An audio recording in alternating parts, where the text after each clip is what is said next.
Hey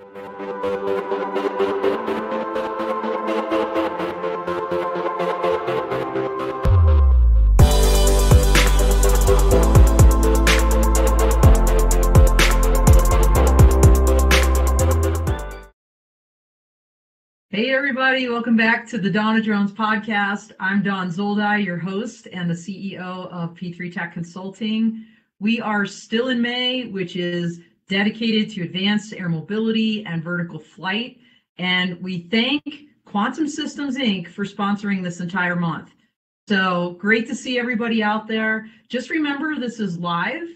And so absolutely tell us where you're coming from. Drop in your questions, any positive encouragement. We love all of that. And by the way, if you missed any of the back episodes, please check them out on DroneLife TV on YouTube. If you haven't subscribed, make sure you do, because we had Dave Sharpin, the CEO of Quantum Systems Inc., as our first guest this month. And last week, we had Clifford Cruz, the CEO of Skyway. So again, if you missed those or any of our back episodes, absolutely go back and watch those on demand. But today, everybody, I'm so excited. I mean, not that I'm not excited every week, because I am. We always have incredible guests. But I'm so excited to have with us two experts in vertical flight. We have Jason Pritchard, the executive editor of eVTOL Insights, and we have Mike Hirschberg, the executive director of the Vertical Flight Society. So great to have both of you gentlemen here. To be here. Thanks ever so much for having me, Dawn. Pleasure talking to you as always. Yeah, absolutely. So let's jump in, because we have so much to talk about. And let's start with you, Mike. Tell us a little bit about the Vertical Flight Society for those that aren't aware of what it is and what you do. Yeah, so we were started in 1943, almost 80 years ago, as the American Helicopter Society. But really from the very beginning, we were always looking at more than just American and more than just helicopter. In 1969, we started going by AHS, the Vertical Flight Society. And in 2018, we officially changed our name to the Vertical Flight Society, because especially with all the VTOL drones and the eVTOL, people kept getting hung up on the word helicopter, and I kept saying, no, we're really more than that. But we changed the name, and it's really we're a nonprofit, a charitable educational society for anybody interested in vertical flight, primarily engineers and scientists and leaders that are trying to work on advancing technology and bring the community together to help provide lift to everyone seeking to advance vertical flight and technology. And I'm smiling, Mike, because no pun intended, to provide lift to everyone. And Mike, I mean, I've seen exponential growth in your membership over since I started my business, which was October of 2019. I've been obviously a member. I've been following you, and I've just seen this explosion of individuals and companies joining vertical flight. Can you share with us kind of where you're at? Yeah, so I mean, COVID took a hit on individual numbers, but we're right around 6,500 individual members. So, wow, we had gotten down. We had during the drawdown from the wars in Afghanistan and Iraq, we had gotten down a bit, but it's about 1,000 members more than we had 6 or 7 years ago. And compared to, we also do have corporate members, and we had gotten down again in the 2015 timeframe, had gotten down to about 65, 70 corporate members. Now we have 175. So wow. From companies, and mainly small businesses. So it's interesting, we get most of our income from the larger companies and their participation, like in our forum last week. But we invest heavily our time and effort in small companies. So we have about 100 small companies now that have joined in the last 6 or 7 years. And it's just really been really gratifying that essentially every single major eVTOL company is now a member of the Vertical Flight Society, including companies like EHang in China and around the world. Yeah, absolutely. So, Jason, we are going to talk to you in a second, but before we do, I really want to pivot here. We've got folks already dropping notes in the chat, so that's pretty phenomenal so early on. And Chris Wedgeworth is out there. He is a regular and has given us the little clap sign. And Arlen Denny, one of my newer LinkedIn connections, is coming to us live from Stuttgart, Germany. And Marshall Nelson is coming from Cape Town.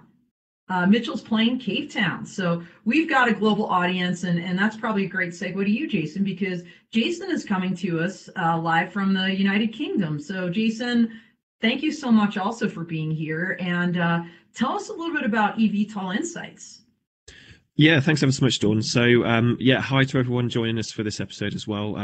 Just wanted to shout out, great to be share the same stage with Mike as well, someone who I respect a lot for all the work that's done at the Vertical Flight Society. But with eVTOL Insights, so we're a leading news website covering news, features, podcasts, short videos.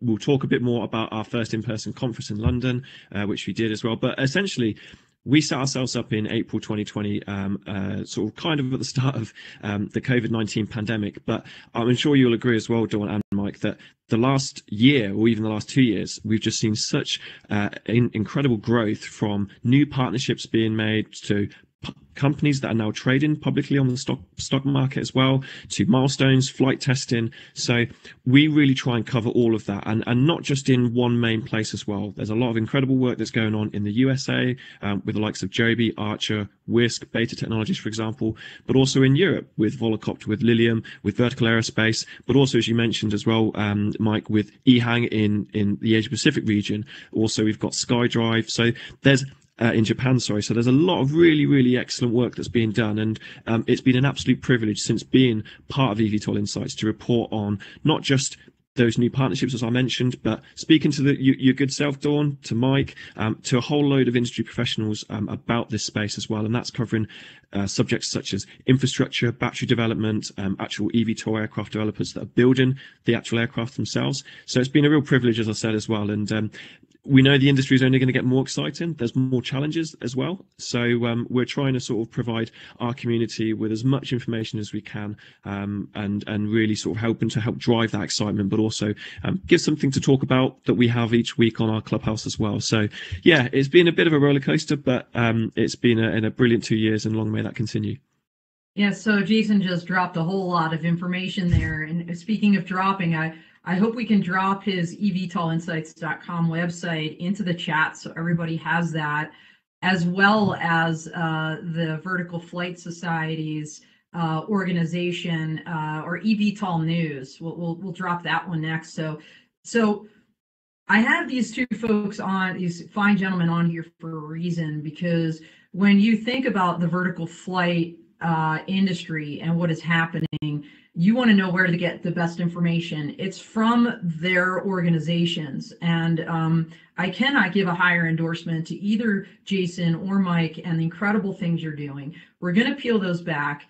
By the way, Jason also just mentioned Clubhouse. That's one of many things eVTOL Insights does. And Mike, I believe you're a regular in Jason's Clubhouse every Thursday at in my time zone, 10 a.m. Mountain Time. Jason, what is your Clubhouse called?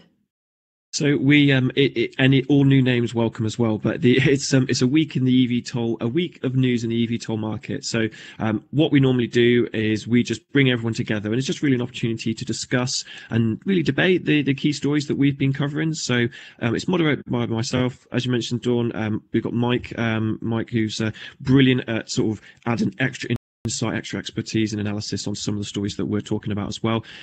It's every Thursday at 5 o'clock British summertime. So we're about sort of half an hour, 45 minutes. We've got some really great industry experts as well. So we've had the likes of, we've had Julie Garland from Avtrain, we've had Dana Jensen from the US Air Force that's joined as well. Rex Alexander, as we know, a good friend of yourself, Dawn, that joins for us as well. Clint Harper, Urban Movement Labs as well. There's so many other great people that I'm sure I've forgotten that really do contribute to making this our Clubhouse session the success it has been as well. All people welcome to share their thoughts as well. So it's been a really good addition to our services, and something that I think people enjoyed, certainly when couldn't do the in-person events as well, but they felt that they could actually have that conversation with people and actually get close to the industry experts that are really making a difference. Well, and it's such an intimate setting too. I mean, here we're getting folks dropping in the chat still, great, which is great. We've got Tim Kuska from Israel. We've got a LinkedIn user from Munich. We've got Keegan Chetier clapping out there for us. We do have someone, Jason, I'm going to ask you to drop in the chat, or no, this is for Mike. Please share the link for membership for Vertical Flight Society. So while Mike is typing that out, I'm going to ask Jason this question because, you know, there's so much going on. We're going to peel back all the different platforms you have besides Clubhouse, and we're going to do the same with Vertical Flight Society. But let's do it now. It's a great segue. Tell me about some of the initiatives that you've launched recently. So Clubhouse is one. We just talked about that. And note to self, maybe we can get your Clubhouse link in there, Jason, at some point. Okay. But before we do, just kind of roll through, you know, I've been a fan. You just mentioned you have a weekly roll up, you know, newsletter that comes out, which is incredible. You did the networking, the final Friday networking event, and so much. You just had a live event. So I don't want to steal your thunder here, but if you can maybe roll through, let's say, the top 3 initiatives that you've launched in the last year or so people kind of can appreciate what's out there and what they can plug into.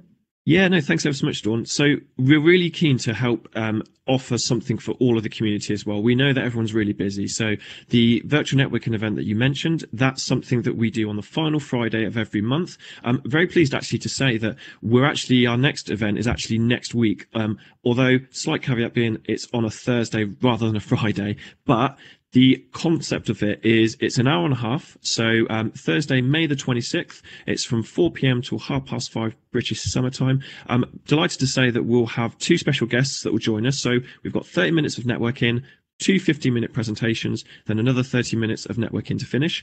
We've got John Damush from Iris Automation that will be joining us. He's going to do a fireside chat with me.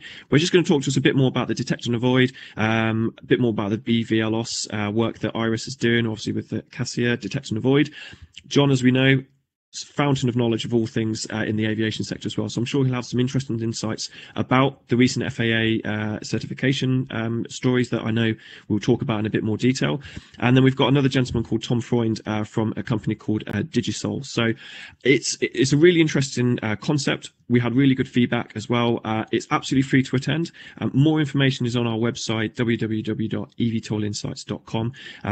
It's just a really good way. It's sort of like we're doing on Zoom now, and it's just a good way for people informally to chat amongst each other, share ideas, hear from industry experts like John and Tom, and we do that every month. So we had to sort of put it on hold for a bit for our London conference, but that's happening next week as well. So yeah, Thursday, May the 26th from 4 till 5:30 British summer time, and more information is on our website as well. So that's one initiative. Okay, and I'm going to jump in before you go to your next 2, because if we could drop the link from last week's Clubhouse. So I think most of the folks that are out there that follow me on the Dawn of Drones know that I've linked my own Clubhouse. It's right after Jason's. 11 a.m. Mountain Time every Thursday, called Drone Law Connections.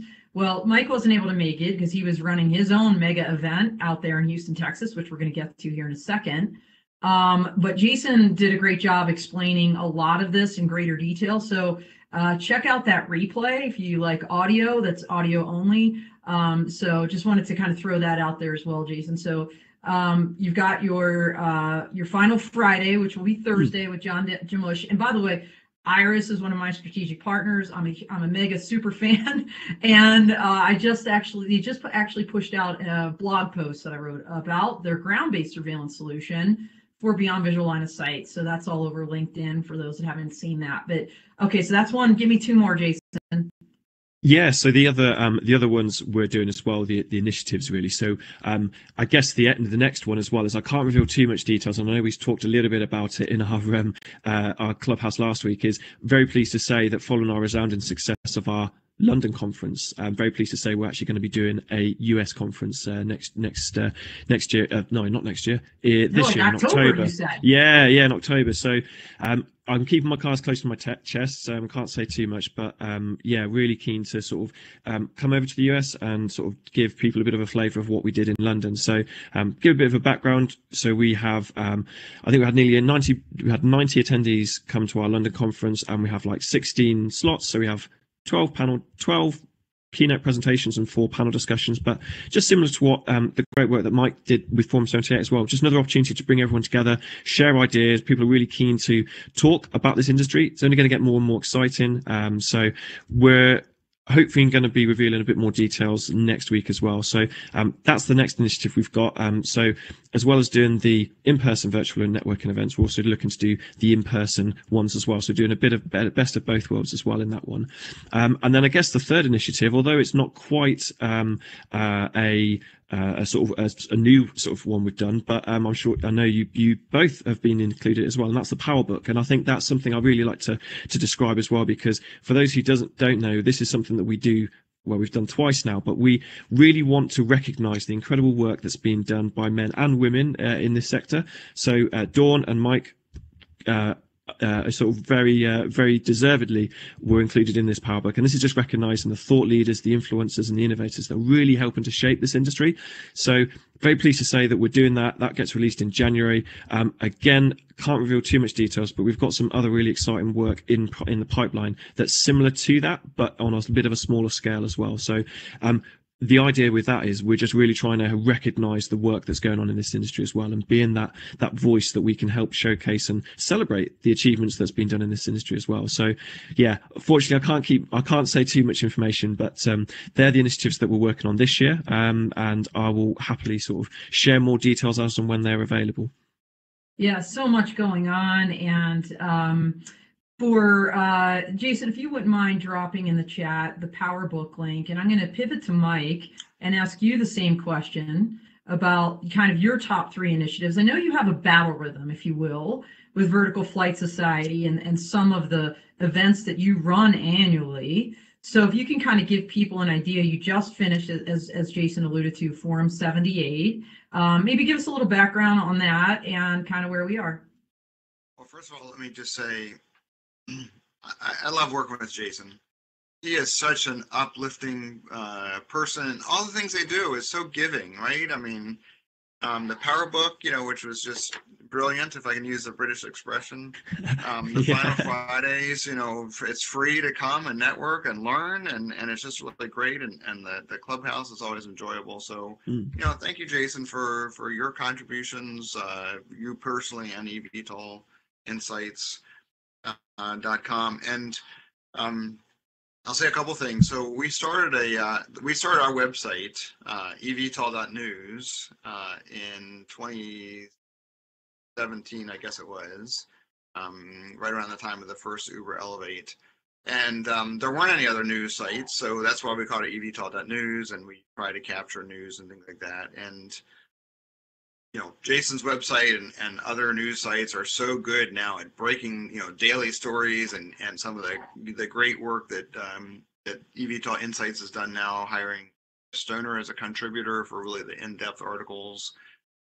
Anyway, so I could talk all day on how great it is that Jason and eVTOL Insights are doing. But for our, so we had our 78th annual forum. It was actually in Fort Worth, Texas. Last that's week. right. Sorry. Yep. So we go to the sites where there's big, helicopter and I pasted in, put in the link to our upcoming events, vtol.org/events, and I'll say, VTOL.org is our original URL that we got in 1993 or whatever. Even though we were AHS, American Helicopter Society, we've always been focused on VTOL.org. But we had just under 1,300 attendees last week. We had, and it's primarily a technical conference, so we had about 220 technical papers that were presented. And this is by, industry, academia, and government, a lot from NASA, a lot from students and researchers and industry. But as the eVTOL companies are growing and more willing to discuss things, for instance, Joby had 3 technical papers talking about their design evolution and acoustics, giving actual, data and comparison, and just really brilliant, great talks as well. And then we also had invited presentations. So we had the CEOs of the major helicopter companies. We had a British general actually talking about vertical flight in Allied usage, made some insightful comments on helicopters in Ukraine. We had about 50 or 60 invited speakers from across, industry, number of insightful eVTOL talks, and we had our awards. So we had a lot of great stuff. So Mike, I'm going to ask, is there a way for folks to grab this content on demand now if they missed that, right? They didn't get to the event last week?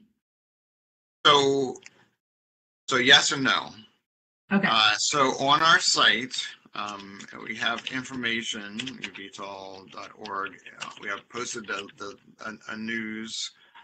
So eVTOL.org says news. So we don't record the technical papers, presentations. So the primary resource for those are the technical papers, and like I said, there's 220 of those. So you can buy access to the proceedings or individual papers.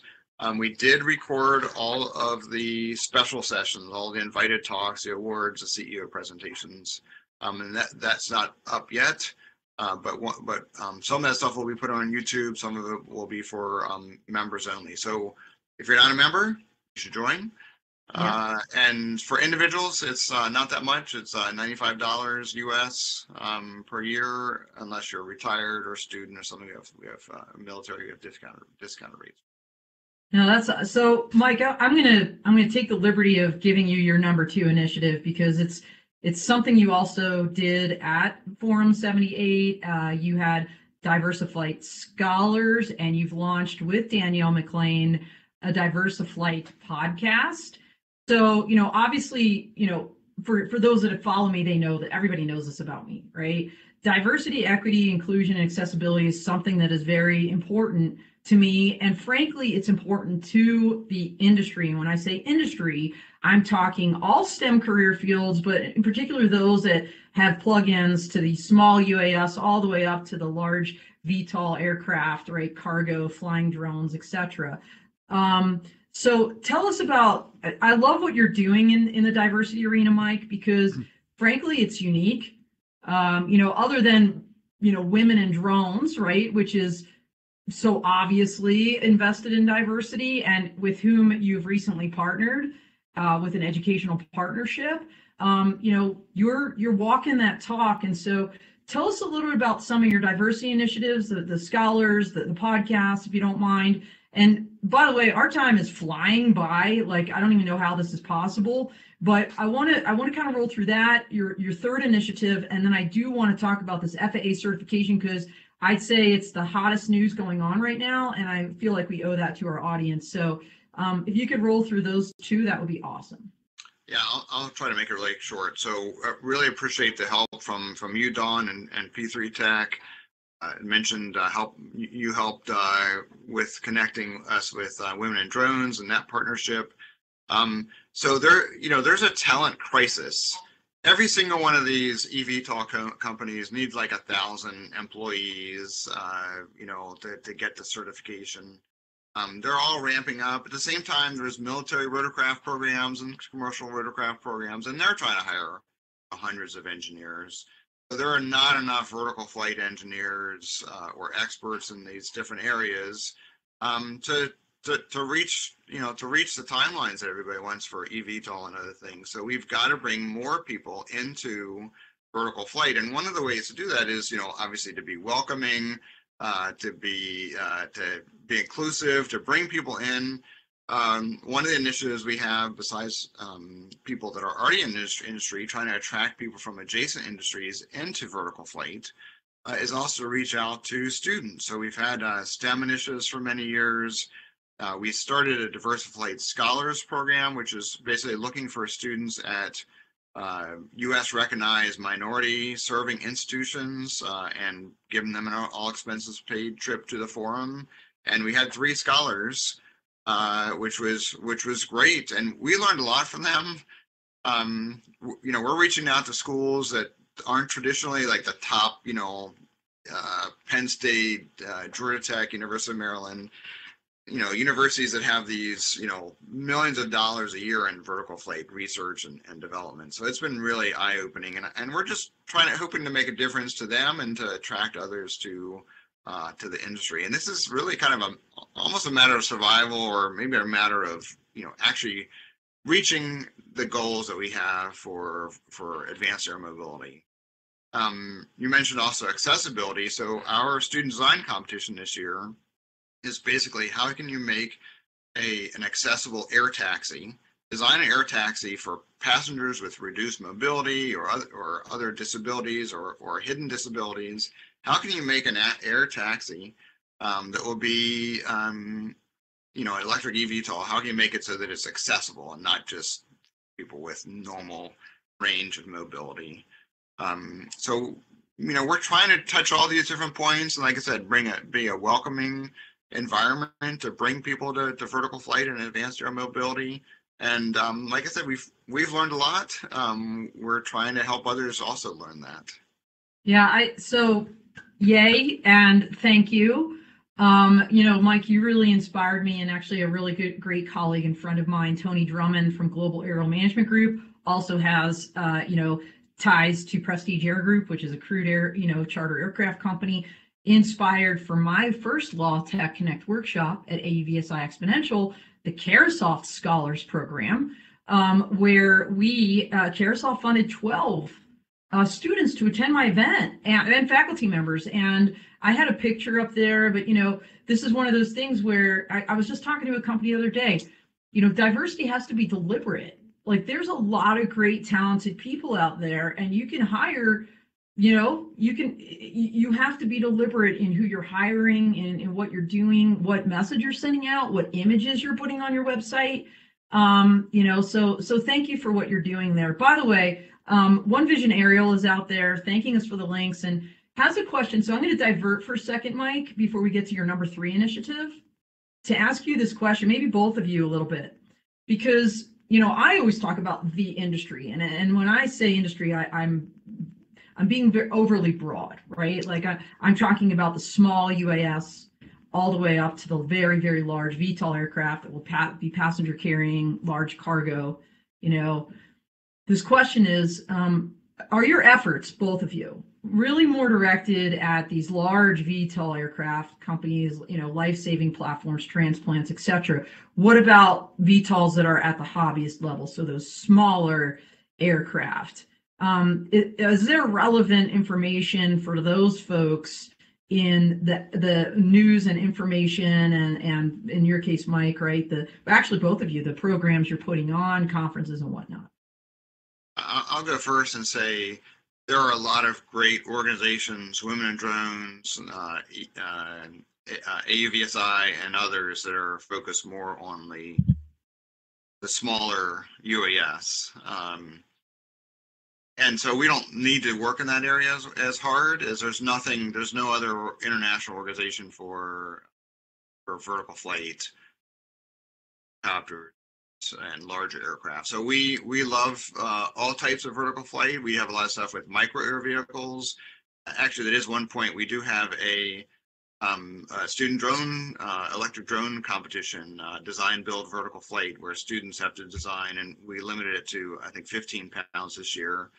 But do different courses to show not only hover maneuverability and things like that, but also endurance and efficiency.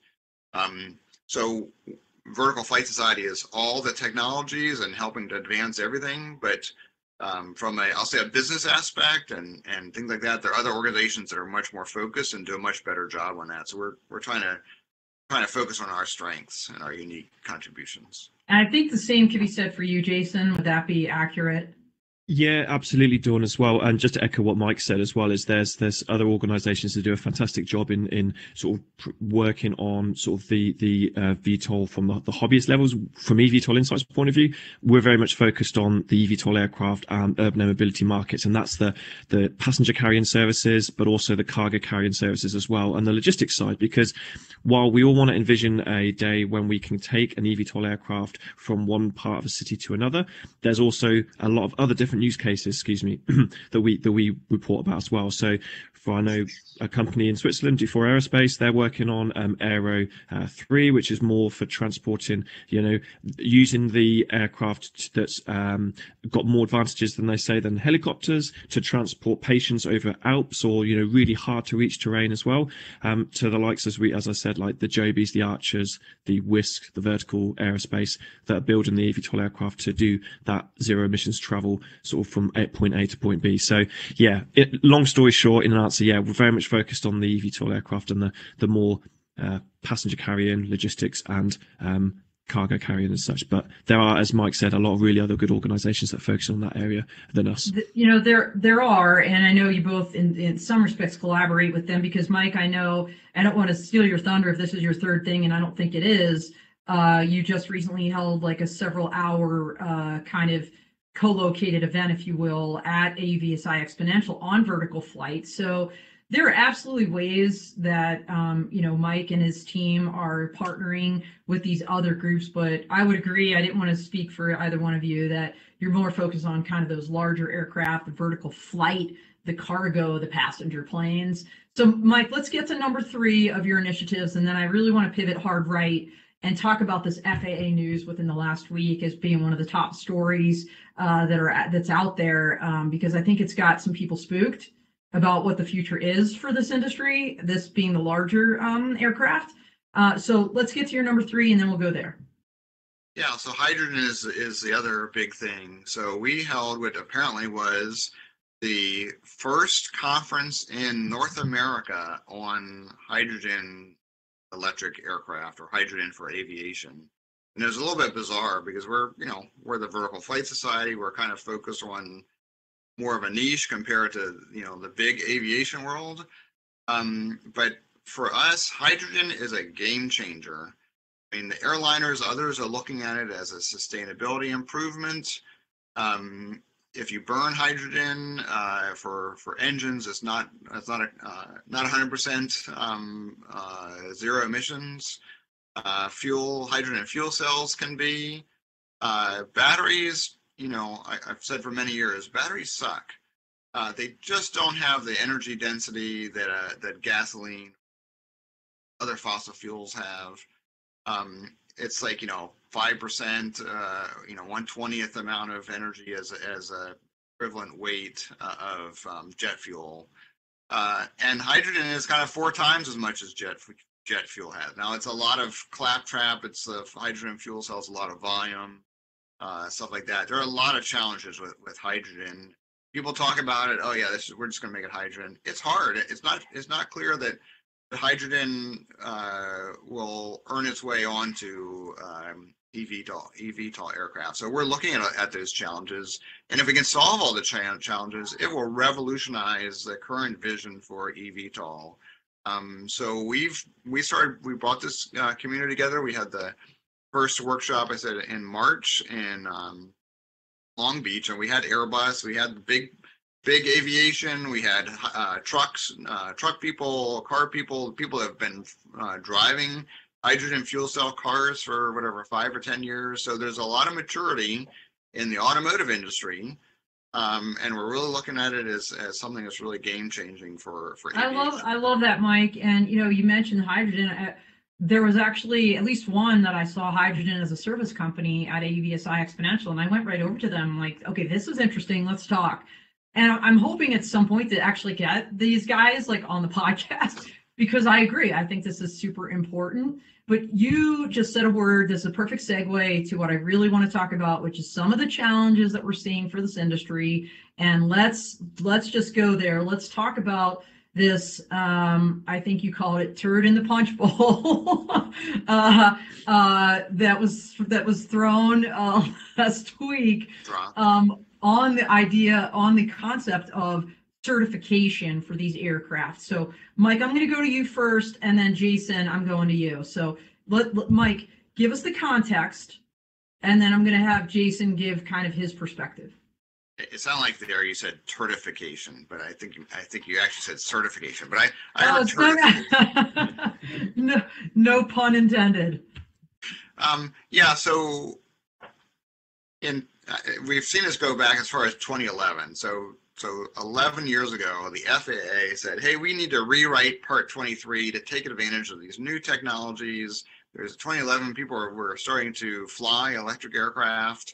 We need to look at the current certification basis, Part 23 for airplanes, and figure out like how we can make the certification basis, the standards, airworthiness standards, more amenable for this. In the past, the Part 23, the small airplane standards for in FAA, where your carburetor has to output this amount, your fuel tank has to do this. So it's very proscriptive.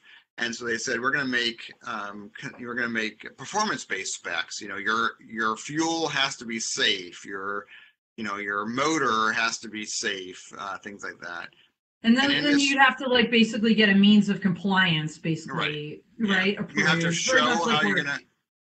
Sorry, exactly right. So the first part is, the top level objectives, and they have your means of compliance. This is how we're going to prove to you that this fuel system or this motor or whatever is safe. And then it has to be approved, accepted by the FAA. There's different standards to be incorporated. And in one of these first documents back in 2011, there was a vertical takeoff and landing aircraft, depicted in that. So from 11 years, Part 23 has been designed for electric aircraft, for vertical takeoff and landing aircraft, etc. And even as recently as a few months ago, before the Administrator Dixon departed, he was talking about Part 23 for aircraft certification. And then the Friday before last, I think it was, or 2 weeks ago, the FAA met with a couple of the the leading industry companies that were planning to certificate their aircraft, and they said, yeah, we're going to do it Part 21, using 2117B, which is a special class of airworthiness. So every other aircraft is, normal aircraft are under Part 2117A, which is like regular aircraft, and then they have this special class. And I thought it was originally written for the tilt rotor. Somebody told me no, it's actually for balloons or something. But the FAA has not shown its ability to certificate anything. Well, Mike, I'm going to interrupt you here because I might be speaking out of turn, but I know we could. We know this because they're applying that, I think, by policy also to small UAS for certification. Is that correct? Or not for small, but not the ones that fall outside of Part 107. By policy, they're applying, Part 21.1B or whatever, and nobody's been certified, to my knowledge. So we know this. So let's go to Jason for a second. Jason, we've seen some news on this. We've seen people saying, oh my gosh, the sky is falling, the SPAC money's going to dry up, no one's going to want to invest now, it's going to spook people. What are you hearing on the news front about this? Yeah, thanks, Dawn. So yeah, you're right. There was a lot of I wouldn't say panic, but there was certainly a lot of discussion, and I'm sure Mike will agree as well. Certainly on LinkedIn, Twitter, there was a lot of people go, well, what does this mean? What does this mean for the industry as well? So, again, correct me if I'm wrong. I know that many of the eVTOL companies are working towards certification. So many of the questions that we had up was, well, what does this mean for them? We've seen the likes of I think Lilium have sort of pushed back their sort of certification plans as well. So does this shed new light? What does this mean as well? So the story that we've done on our website as well kind of just sort of does a bit of a blow-by-blow account, because we know that a lot of other media outlets, the Air Current broke the story, I think on the 10th of May last week. So we've just done a bit of a review as to kind of what this all sort of means as well, with our writer Chris Stoner as well. So we've seen that the social media, as we know, just jump on the stories, and there was actually a few, people that are again, anti eVTOL sort of in the saying that, this might be the death knell, they say, of this emerging industry as well. But everyone's entitled to their opinion and such as well. But I think it's too early to say sort of as to what this impact is, and I think people, from what I've seen, might maybe been quite a bit too quick to judge. There's still a lot of work left to be done in this industry as well in terms of certification. So I know Mike mentioned with the piece that we did is that I'm conscious that everyone has an opinion on the conclusion and stuff as well. So I know Mike made some very good points on top of our article as well. But my honest view as well, Dawn, is that it's still very early days. Very interesting though when the FAA did come out with that. And I don't think we'll hear the last of this. So hopefully in the next couple of weeks, we should get some clarity on that, of which we'll sort of report and discuss. But it's a subject that's not going to go away, I don't think.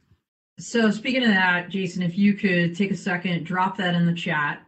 And we're down to our last couple minutes, gentlemen. So while Jason's typing, I'm gonna go off script here. We're gonna do a quick lightning round. All right. So these are like 30-second answers, everybody, so we can get this done in time. Okay. In what country would you say you've seen the most progress for eVTOL? You first, Mike. Well, definitely the U.S. and the U.S. has the most aircraft under development, and working on some of the longest, and Germany also. So U.S. and Germany have been working on the longest. So those are U.S. This is in order: U.S., Germany. The UK with vertical has done incredible work, and there's so much stuff coming out of China now. Okay, cool. 30 seconds up. Your turn, Jason. And by the way, if my Oz behind the scenes can drop, the directory that Vertical Flight Society puts out, which is incredible, that talks about all the aircraft in design, all stages of production. If we can get that link, and everybody needs to check that out. So Jason, what would you say? I said top, but Mike went three, so top three countries.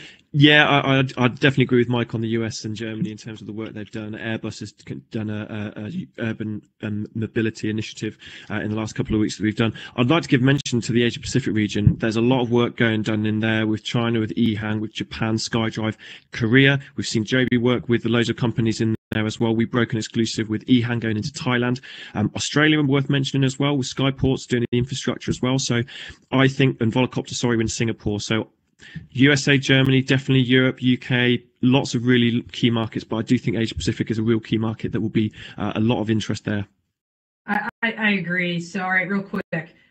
Give me a year when you think, actually, no kidding, launching VTOL cargo drones first. Jason, you.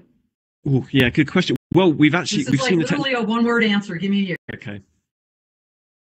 2024. Okay, Mike, you. I can't hear you. Go ahead. I said same thing. It's 2024 or 2025. I think cargo and passenger are really kind of the same thing. I mean, they both need the same level of safety. Okay, awesome. All right, now, Mike, I'm going back to you, and I'm going to say one-word answer. What is the greatest challenge for eVTOL, the industry, to succeed? One word. Money. Money. Jason. Making money. That was my one. Public acceptance, or as we said in our conference, social desirability. The fact that we need to get the public on board to get on these aircrafts, to not basically turn against the industry before it's even begun. That's going to be absolutely crucial, and a lot of work's already been done to help that. So yeah, the more the merrier. Okay, awesome. Now I'm going to give you each your 30-second elevator speech to close us out, and then I'm going to do some admin comments, and then we are out here because we are already at 1 minute to time. So we're going to go maybe a couple seconds over, but Mike, 30 seconds, you go.